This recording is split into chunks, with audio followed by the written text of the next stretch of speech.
आज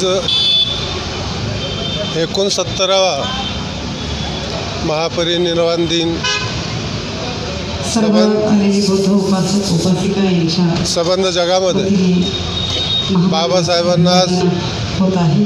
बाबासाहेबांचे अनुयायी मानवंदना देत आहेत। इथे आम्ही कोणाचीही वैयक्तिक एक असा महामानव की ज्याने जगातल्या सर्व शास्त्रांना आपल्या कवेत घेऊन या जगातील न्यायवंचितांचे प्रश्न सोडवण्यासाठी हयात चंदनासारखे झिजवून आपलं आयुष्य खर्च केलं।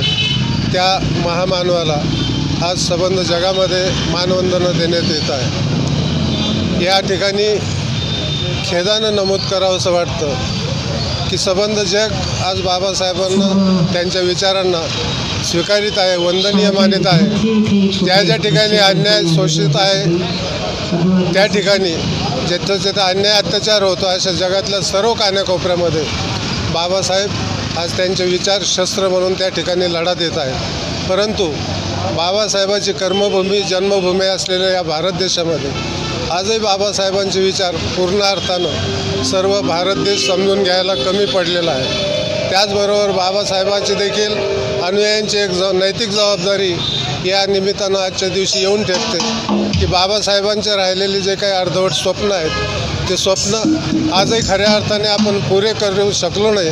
म्हणून ओशाळलेल्या मनानं आजच्या या दिवशी बाबासाहेबांना नतमस्तक व्हावं असं वाटतं।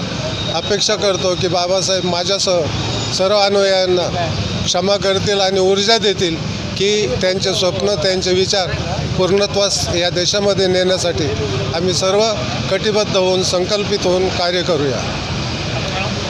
माझं नाव दिनकर ओंकार।